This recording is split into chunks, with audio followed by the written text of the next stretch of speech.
Hello everyone, linguistic Nexus 360 grammar ক্লাসে আপনাদের সবাইকে স্বাগতম। আজকে আমরা জানব সেন্টেন্সের একটি বিশেষ ধরন, যেটাকে গঠন অনুসারে ভাগ করা হয় আর কি। সেন্টেন্স হচ্ছে তিন ধরনের বা তিন ক্যাটাগরিতে সেন্টেন্সকে ভাগ করা হচ্ছে: সিম্পল, কমপ্লেক্স এবং কম্পাউন্ড। অর্থাৎ যেটাকে আমরা বাংলা গ্রামারে বলি সরল, যৌগিক ও জটিল। কমপ্লেক্স হচ্ছে জটিল এবং কম্পাউন্ড হচ্ছে যৌগিক। প্রথমত আমরা জানব সিম্পল সেন্টেন্স, কম্পাউন্ড সেন্টেন্স এবং কমপ্লেক্স সেন্টেন্সের ডেফিনিশন। এগুলো কিভাবে কাজ করে এবং এক বাক্য থেকে আরেক বাক্যে কিভাবে আমরা রূপান্তর করতে পারি, যা আমাদেরকে কথা বলতে এবং ইংলিশে আরও ফ্লুয়েন্টলি এক বাক্য থেকে আরেক বাক্যে সুইচ করতে বা ভিন্ন ধরনের বাক্য প্রয়োগের মাধ্যমে আমাদেরকে ভিন্নভাবে উপস্থাপন করতে বিভিন্ন কিছু সাহায্য করবে। তো চলুন শুরু করা যাক। সিম্পল সেন্টেন্স হচ্ছে একটি মাত্র ইন্ডিপেন্ডেন্ট ক্লজ থাকবে, সাবজেক্ট, ভার্ব আর অবজেক্ট।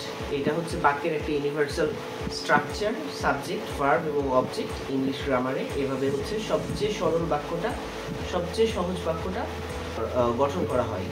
যেমন I go to school, subject I, go verb, to school হচ্ছে অবজেক্ট। ওকে, সিম্পল সেন্টেন্সে যেমন একটি মাত্র ক্লজ থাকে এবং একটি ইন্ডিপেন্ডেন্ট ক্লজ থাকে, ঠিক একইভাবে কমপ্লেক্স এবং কম্পাউন্ড সেন্টেন্সে একাধিক ক্লজ থাকতে পারে এবং কোনো সময় একটি ক্লজ আরেকটি ক্লজের ওপর ডিপেন্ডেন্ট হতে পারে বা নির্ভরশীল হতে পারে সম্পূর্ণ অর্থ প্রকাশ করার জন্য। যেহেতু আমরা সেন্টেন্সের ডেফিনেশনে দেখেছি, সেন্টেন্স হচ্ছে এমন কিছু শব্দের গুচ্ছ, শব্দগুচ্ছ যা একসাথে নির্দিষ্ট একটা প্যাটার্নে, নির্দিষ্ট একটা নিয়ম অনুসারে বসে একটি সম্পূর্ণ মনের ভাব প্রকাশ করে, তা হচ্ছে সেন্টেন্স। তো এইখানে কম্পাউন্ড এবং কমপ্লেক্সের ক্ষেত্রে, যৌগিক এবং জটিল বাক্যের ক্ষেত্রে আমরা একাধিক ক্লজ ব্যবহার করব এবং হচ্ছে যে কম্পাউন্ড সেন্টেন্সে দুইটি স্বাধীন ক্লজ থাকবে এবং কমপ্লেক্স সেন্টেন্সে আমরা দেখব একটি স্বাধীন ক্লজ এবং অপরটি তার উপর ডিপেন্ডেন্ট ক্লজ থাকবে। কম্পাউন্ড সেন্টেন্সে আসি।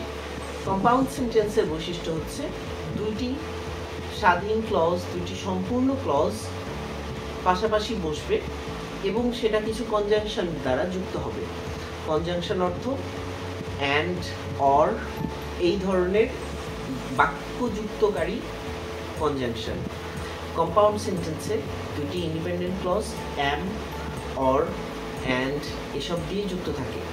এখন যেমন হচ্ছে যে I wanted to go to school and it started raining, কিংবা I wanted to go to school but it started raining।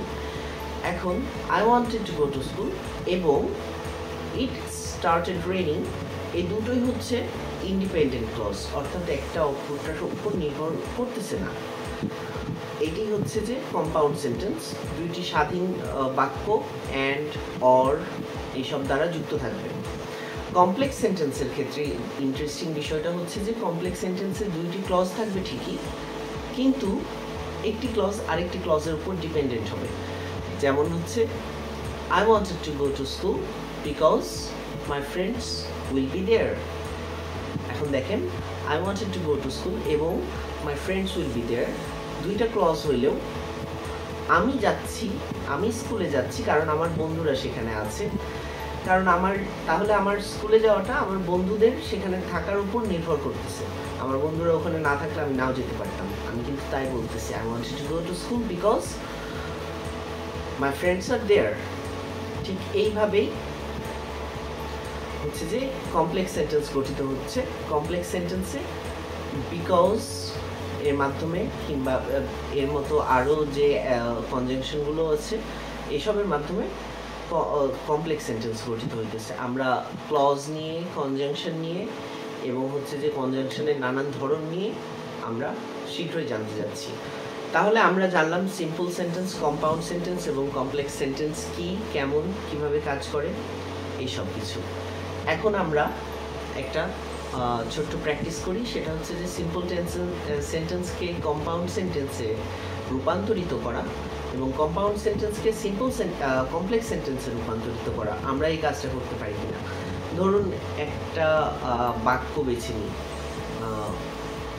ধরুন কম্পাউন্ড সেন্টেন্সে একটা বাক্য বেছে নিই, সে হাঁটছে এবং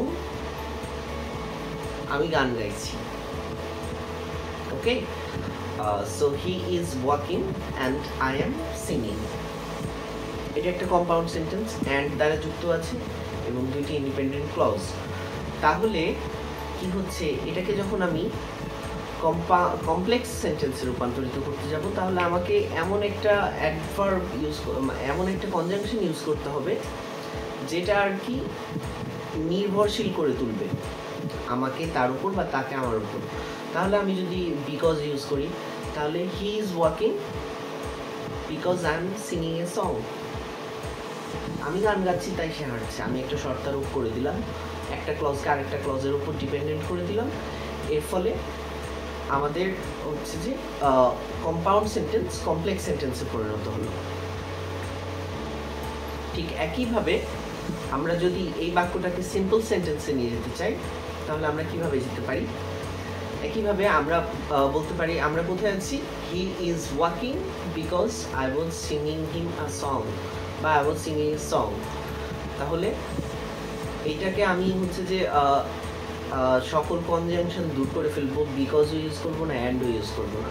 তাহলে আমি কি ইউজ করবো? আমি অ্যাজ ইউজ করবো। As I am singing he is walking. আমি গান গাচ্ছি, সে হাঁটছে। আমি আমার গান গাইতে গাইতে সে হাঁটছে। এইভাবে আমরা সহজ সেন্টেন্স গঠন করতে পারি, যেখানে একটাই ক্লজ থাকবে এবং হচ্ছে যে কোনো ইন্ডিপেন্ডেন্ট বা ডিপেন্ডেন্ট ক্লজ বা একাধিক ক্লজ কোনো কিছুই থাকবে না। এইভাবে একইভাবে আমরা অন্যান্য সকল সেন্টেন্সকে একইভাবে একই কায়দায় এবং নানান ধরনের নানান উপায়ে আমরা হচ্ছে যে এই কনভার্সনটা, এই ট্রান্সফরমেশনটা করতে পারি। যেমন আরেকটা উদাহরণ দিই, ধরুন একটা বাক্য, being very intelligent he became first in the class. তাহলে এটার কম্পাউন্ড কি হবে? He was intelligent and he became first in the class. এবং এটা কমপ্লেক্স কি হবে? He became first in the class because he was intelligent. তাই না? খুবই সহজ, খুবই মজার। সাথে থাকবেন সবাই। ধন্যবাদ।